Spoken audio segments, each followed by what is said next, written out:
సిటీలు అప్పుడే నీళ్ల తిప్పల మోపైందుల్లా చాలా ఏరియాలల్లో బోర్లు గుంజినాయి. ముందే ఎండాకాలం పొద్దుకు 2 మాటల తానాలు జపాలు బట్టబాతలు విండుడు అంట్లు దోముడు అన్నిటికీ నీళ్లే కావాలనాయే. ఇక తప్పేటట్టు లేదని నీళ్ల ట్యాంకర్ బుక్ చేస్తే మర్నాడో వస్తుందట. రేపు ఇంకా తిప్పలయ్యేటట్టుంది. జర చూసి వాడుకోండి. బకెట్లు ఉత్తగానే కుమ్మరియకుర్రి. ఇక ఇప్పుడు అసలు వార్త చూద్దాం. తెలంగాణ ఆంధ్ర నడుమ నీళ్ల పంచాయతీ ముదిరినట్టే.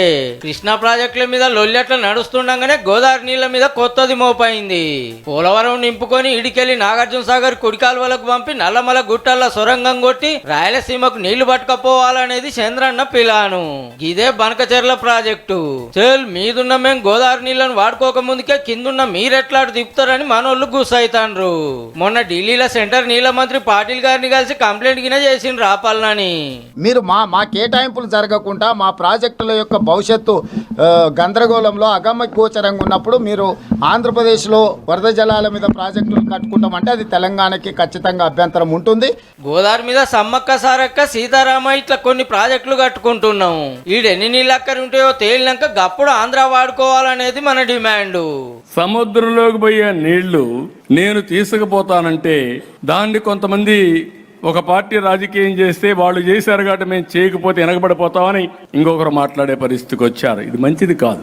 మా ప్రాజెక్టులకు నీటి కేటాయింపులు పూర్తి స్థాయిలో జరిగిన తర్వాతనే ఎన్ని వరద జలాలు మిగులుతున్నాయి అనేది అప్పుడు లెక్క తేలుతుంది. సముద్రంలోకి పోయే నీళ్లు కరువు ప్రాంతానికి తీసుకుపోతే ఎవరు బాధపడక్కర్లేదు. మళ్ళీ కృష్ణానది మీద ఏ సమస్యనైతే ఎదుర్కొంటున్నామో అలాంటి సమస్యనే గోదావరి నది మీద మేము ఎదుర్కోవడానికి సిద్ధంగా లేము.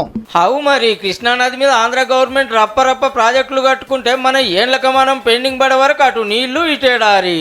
ఈ పరిస్థితి గోదావరి మీద రావద్దనేది గవర్నమెంట్ తండ్లాట. కాళేశ్వరం ఉంది, నేను ఎప్పుడు అపోజ్ చేయలేదే, నేను వెల్కమ్ చేశాను.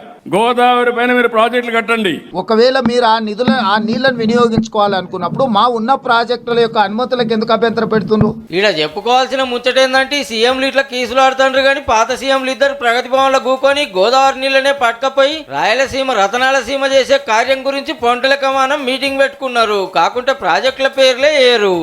అపరోధికి అరుచుకునే వరకు అట్లా ఆగింది. చూడాలి మరి ఇప్పుడేమవుతుందో.